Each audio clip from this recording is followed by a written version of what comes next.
ये वीडियो सभी लोगों के लिए नहीं है, इसलिए मैं बता दूं कि किन किन लोगों को ये वीडियो देखना जरूरी है और किन लोगों को इसकी जरूरत नहीं है। अगर आप कोई स्टेट गवर्नमेंट या सेंट्रल गवर्नमेंट के एम्प्लॉय हैं तो आपके लिए इंपॉर्टेंट है इस वीडियो को देखना। अगर आप पीएसयू में काम करते हैं, पीएसयू कंपनीज में, पीएसयू बैंक्स में काम करते हैं तो आपके लिए वीडियो देखना इंपॉर्टेंट है।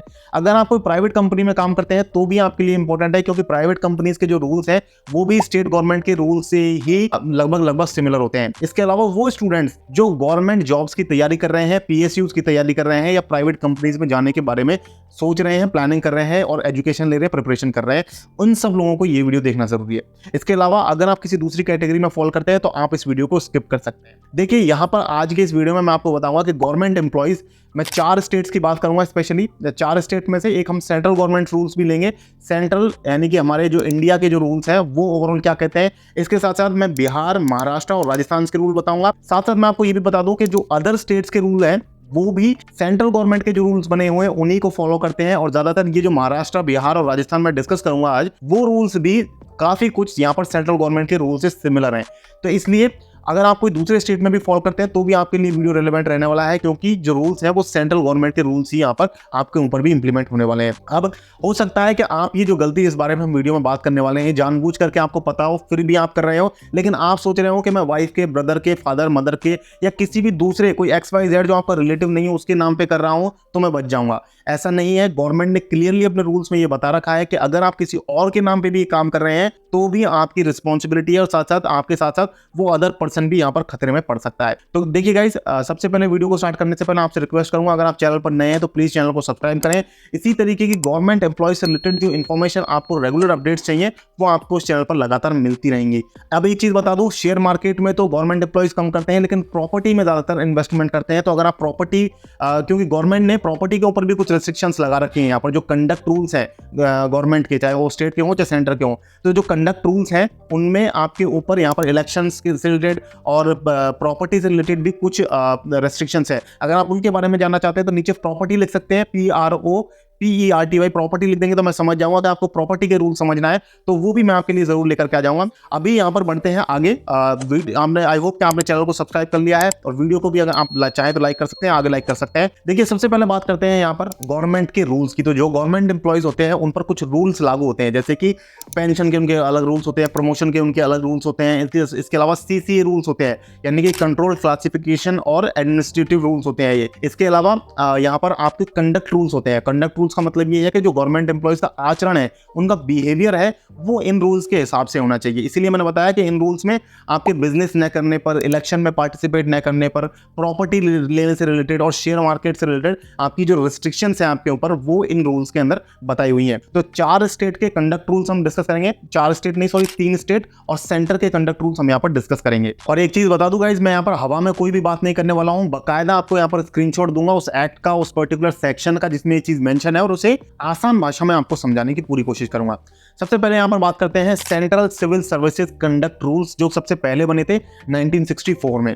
अब इस रूल के सेक्शन 16 के अंदर, 16वें धारा के अंदर यहाँ पर लिखा हुआ है इन्वेस्टमेंट, लैंडिंग एंड बोरोइंग, यानी कि कहने का मतलब लैंडिंग और बोरोइंग के ऊपर भी आपके ऊपर रेस्ट्रिक्शन है। इन चीजों को लेकर भी रेस्ट्रिक्शन गवर्नमेंट ने इस रूल के अंदर, इस पर्टिकुलर सेक्शन में मेंशन कर रखी है। तो देखिए central civil services conduct rules 1964 की धारा 16 में अगर आप सब सेक्शन 1 पढ़ेंगे तो यहाँ पर लिखा है no government servant shall speculate in any stock, share और अदर इन्वेस्टमेंट्स, यानी कि किसी भी स्टॉक, स्पेशली लिखा है स्टॉक, शेयर या किसी भी अदर इन्वेस्टमेंट में स्पेक्यूलेट नहीं करेंगे। स्पेक्यूलेट का मतलब क्या है? देखिए स्पेक्यूलेट का एक्सप्लेनेशन भी यहाँ पर नीचे दे रखा है। फ्रीक्वेंट परचेज और सेल और बोथ, यानी कि फ्रीक्वेंट यानी बार बार खरीदना, बेचना, या ये दोनों काम करना, खरीदना और बेचना दोनों काम करना फ्रीक्वेंट बेसिस पर। अभी ये फ्रीक्वेंट का मतलब क्या है ये हम थोड़ी देर में डिस्कस करेंगे। फ्रीक्वेंट का मतलब कितना फ्रीक्वेंट होना चाहिए, ये चीज क्लियर नहीं है। ऑफ शेयर्स, सिक्योरिटीज और other investment shall be deemed to be speculation, यानी कि अगर हम बार बार खरीद रहे हैं शेयर को, सिक्योरिटी को या किसी दूसरी इन्वेस्टमेंट को, बार बार खरीद रहे हैं, बेच रहे हैं या दोनों काम कर रहे हैं, तो इसे स्पेक्यूलेशन माना जाएगा with in the meaning of this सब रूल। इस सब रूल के अंदर इसका मतलब वो स्पेक्यूलेशन में काउंट होगा। दूसरा सब रूल यहाँ पर क्या कहता है? दूसरा सब रूल कहता है कि कोई भी गवर्नमेंट सर्वेंट अपने किसी फैमिली मेंबर को या किसी दूसरे पर्सन को अपने बिहाफ पर ऐसी कोई इन्वेस्टमेंट करने के लिए अलाउ नहीं कर सकता या निर्देशित नहीं कर सकता जिसकी वजह से उसकी ड्यूटी पर प्रॉब्लम आए, यानी कि या उसकी ड्यूटी पर इन्फ्लुएंस पड़ता हो। जैसे कि लिखा हुआ which is likely to embarrass और influence him in the discharge of his official duties, यानी कि उसकी ऑफिशियल ड्यूटीज पर इंपैक्ट पड़े, ऐसा कोई काम वो किसी और को भी नहीं करने को बोले। तो इसमें फैमिली मेंबर्स को भी यहाँ पर कवर कर लिया गया है। अब यहाँ पर इसकी डेफिनेशन भी दी गई है कि ये जो इन्फ्लुएंस है इसका मतलब क्या है। तो यहाँ पर पर्टिकुलरली जो इन्फ्लुएंस बताया है वो बताया है कि एनी परचेज ऑफ शेयर्स, ऐसे शेयर्स जो किसी कोटे में रिजर्व्ड है कंपनी के डायरेक्टर्स को खरीदने के लिए, उन शेयर्स को अगर आप कोई फैमिली मेंबर्स, फ्रेंड्स वगैरह खरीदते हैं वो आपकी जॉब पर इन्फ्लुएंस किए हुए माने जाएंगे। लेकिन ऐसा नहीं है कि इसके अलावा कोई दूसरी तरीके की चीज आपकी जॉब पर इन्फ्लुएंस करती हुई नहीं मानी जाएगी। अब ये जो चीज है, जो इन्फ्लुएंस वाली लाइन है, ये एक्चुअली सिर्फ सिविल सर्विसेज रूल्स में बता रखी है। स्टेट में स्टेट सर्विसेज की जो महाराष्ट्र, बिहार, राजस्थान में हम डिस्कस करेंगे, उनमें ऐसा कोई दायरा, ऐसा कोई क्राइटेरिया वहां पर उन्होंने लिमिट नहीं किया है। तो यहाँ पर एक्चुअली एक दायरा लिमिट कर दिया, जिसकी वजह से जो इन्फ्लुएंस वाला जो सबसेक्शन 2 है ये थोड़ा सा यहाँ पर लिमिट कर दिया इसका दायरा।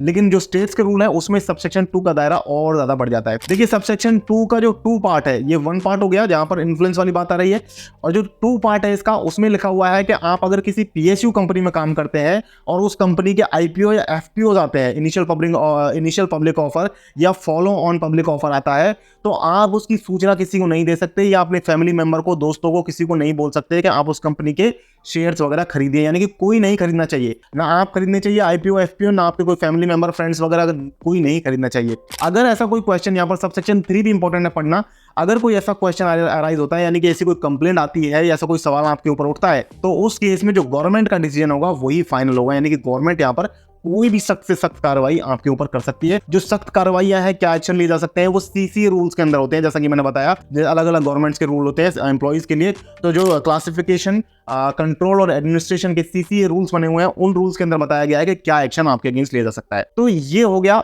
मैंने बताया सिविल सर्विसेज के, सेंट्रल सिविल सर्विसेज के रूल्स हैं जो सबसे पहले स्टैब्लिश हुए थे 1964 में। अब हम बात करते हैं स्टेट सर्विसेज रूल्स की। उससे पहले यहाँ पर इसी रूल के अंदर एक चीज और जो डिफाइन करना रह गया है, वो है यहाँ पर कि आपको, यहाँ पर लिखा हुआ है सबसेक्शन 1 के अंदर ही लिखा हुआ है, provided that nothing in the sub rule shall apply to occasional investments made through stock brokers और अदर पर्संस ड्यूली ऑथोराइज्ड और लाइसेंस्ड सर्टिफिकेट रजिस्ट्रेशन। कहने का मतलब है कि अगर आप किसी लाइसेंस सर्टिफाइड ब्रोकर के साथ अगर आप कोई ओकेजनल इन्वेस्टमेंट्स करते हैं, वही ओकेजनल इन्वेस्टमेंट्स में क्या क्या चीजें आएंगी ये भी बात करेंगे, और जो स्पेकुलेशन में बार बार खरीदना बेचना है उसकी फ्रीक्वेंसी क्या है वो भी थोड़ी देर में हम डिस्कस करेंगे। लेकिन ओकेजनल इन्वेस्टमेंट्स यहाँ पर आपको अलाउ की गई है, इतना आप समझ लीजिए, through registered CB registered stock brokers भी मैं आपको बताऊंगा अभी। तो गाइस अभी ये जो रूल आप देख रहे हैं ये है Rajasthan civil services conduct rules 1971। तो इस रूल के अंदर और जो Maharashtra civil services conduct rules 1979 है, इन दोनों रूल्स के अंदर बिल्कुल सेम प्रोविजन है, एग्जैक्टली सेम है। ये सारे प्रोविजन लिए गए हैं central civil services conduct rules 1964 से ही, लेकिन थोड़ा बहुत यहाँ पर डिफरेंस है जो मैं आपको भी एक्सप्लेन कर देता हूँ। तो देखिए मैं यहाँ पर राजस्थान वाला मैंने ओपन कर लिया, राजस्थान वाला मैं बता देता हूँ। लेकिन पहला जो प्रोविजन है सबसेक्शन 1 वो बिल्कुल सेम है, no government servant shall speculate in stock, share और other investment, word to word बिल्कुल सेम है सिविल सर्विसेज रूल की तरह। एक्सप्लेनेशन भी दे रखी है, फ्रीक्वेंट परचेज ऑफ वो के वही सेम चीज है। लेकिन यहाँ पर एक चीज छोड़ दी गई है, यहाँ पर एक चीज छोड़ दी गई है, जो ओकेजनल इन्वेस्टमेंट वाला पॉइंट था वो राजस्थान और महाराष्ट्र वाले में क्लियरली मेंशन नहीं है। यानी कि यहाँ पर आपको ओकेजनल इन्वेस्टमेंट्स अलाउ नहीं की गई हैं। ऐसा भी नहीं है कि उन्होंने प्रोहिबिट बताया ओकेजनल इन्वेस्टमेंट्स को, लेकिन यहाँ पर उन्होंने अलाउ भी नहीं किया। तो एक्चुअली वो जो पॉइंट था जो सिविल सर्विसेज में लिखा हुआ था, ओकेजनल इन्वेस्टमेंट्स आर अलाउड, या जो इस दायरे में नहीं आएंगे, इस तरीके से लिखा हुआ था वो लाइन, वो यहाँ से हटा दी गई है। अब अगर हम बिहार की बात करें, बिहार रूल्स की, जिसका नाम है यहाँ पर Bihar government servants conduct rules 1976, अगर हम इस रूल की बात करें तो इस रूल के अंदर भी यहाँ पर ओकेजनल इन्वेस्टमेंट्स वाला पॉइंट जो है वो इन्होंने डिलीट कर दिया है। यानी कि वो लिखा नहीं है, ना ही आपको अलाउ किया गया है, ना ही आपको प्रोहिबिट किया गया है। ऐसे केस में क्या होगा भी समझ लेंगे थोड़ा सा। लेकिन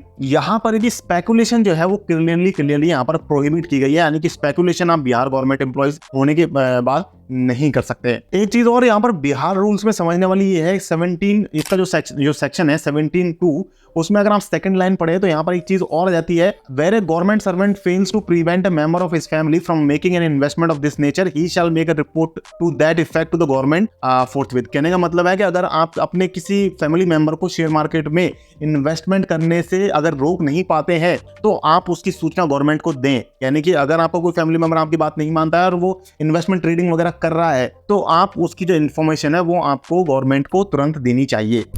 तो अब मैंने आपको रूल्स सारे बता दिए। एक बार कुछ चीज़ें इंपॉर्टेंट जानना जरूरी है। वीडियो में आप लगातार बने रहिए। अगर पसंद आ रहा है वीडियो आपको यहाँ तक तो प्लीज़ लाइक जरूर कर दें और सब्सक्राइब को बटन को भी दबा दें। वीडियो में आपको कोई पैसे नहीं लग रहे, बिल्कुल फ्री में आप सब्सक्राइब कर सकते हैं चैनल को। इसी तरीके की इन्फॉर्मेशन आप हमारी डीमैट डाइट वेबसाइट से भी ले सकते हैं, जहाँ पर बिल्कुल फ्री ऑफ कॉस्ट हमारी ब्लॉग वेबसाइट से इन्फॉर्मेशन मिल जाती है। अब बात करते हैं यहाँ पर ओकेजनल इन्वेस्टमेंट जो आपको अलाउ की गई है, उसमें जो फ्रीक्वेंसी बताई गई है, यानी कि आप बहुत ज़्यादा फ्रीक्वेंटली बाइंग सेलिंग तो नहीं कर सकते, स्पेकुलेशन में आएगा वो तो, लेकिन ओकेजनल इन्वेस्टमेंट कर सकते हैं।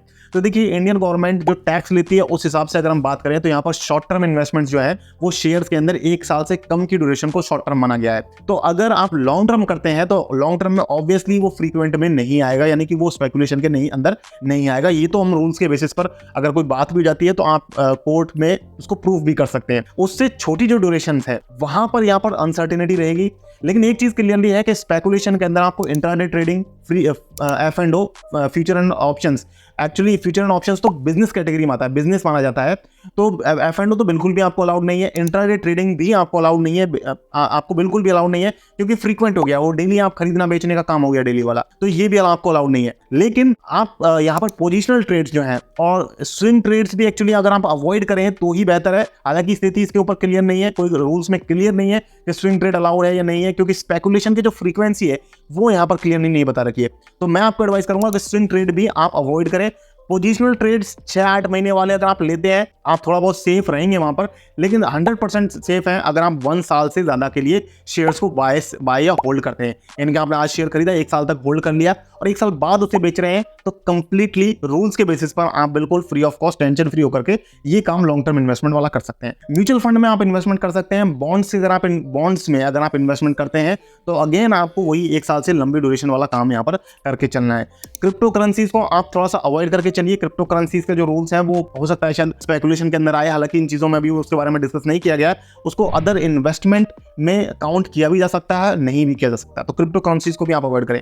अब यहाँ पर बात आती है कि सेबी रजिस्टर्ड कौन से ऐसे स्टॉक ब्रोकर्स हैं जिनमें आप डीमैट अकाउंट बना सकते हैं। तो डीमैट अकाउंट बनाने के लिए आपको angel one, Upstox, Zerodha, grow, SBI, ICICI, HDFC, Motilal Oswal, शेर खान, ये सारे जो नाम है, इसके अलावा धन है और भी कई सारे नाम है, तो ये सारे लीगल हैं। इसके अलावा इनमें से जो मेरी फेवरेट है उनके लिंक मैंने आपको डिस्क्रिप्शन में दे रखे हैं। अगर आप करना चाहते हैं तो आप कर सकते हैं। लॉन्ग टर्म इन्वेस्टमेंट आपको कोई दिक्कत नहीं आने वाली है। पोजिशनल भी आप थोड़ा बहुत रिस्क लेना चाहते हैं तो पोजिशनल भी कर सकते हैं। इसके अलावा और भी कोई चीज़ मैं आपको करने के लिए एडवाइस नहीं करूंगा। इंट्राडे F&O आपको बिल्कुल भी नहीं करना है। तो ये आज का वीडियो, आई होप कि आपको पसंद आया होगा। काफी डिटेल इन्फॉर्मेशन मैंने आपको पूरा क्लियरली समझाने की कोशिश करी है। लाइक नहीं किया गया तो जाने से पहले यार प्लीज लाइक एक बार कर देना और चैनल को सब्सक्राइब कर लेना। और दूसरी चीज, अगर आप जानना चाहते हैं कि गवर्नमेंट सर्वेंट के लिए इलेक्शन में क्या रेस्ट्रिक्शंस है तो इलेक्शन लिखें कमेंट्स में। अगर आप लैंडिंग और बोरोइंग के रूल्स आपके लिए जानना चाहते हैं, कुछ गवर्नमेंट सर्वेंट्स ऐसे भी हैं जो ब्याज पर पैसा देते हैं, तो अगर आप उसके बारे में जानना चाहते हैं तो LB लिख दें, सिर्फ LB, लैंडिंग एंड बोरोइंग, तो मैं उसके बारे में ले आऊंगा।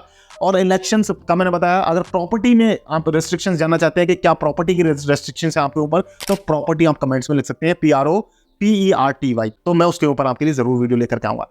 आज की वीडियो में इतना ही गाइस, मिलते हैं फिर से नई वीडियो में, तब तक के लिए मुझे दीजिए इजाजत। जय हिंद, जय भारत।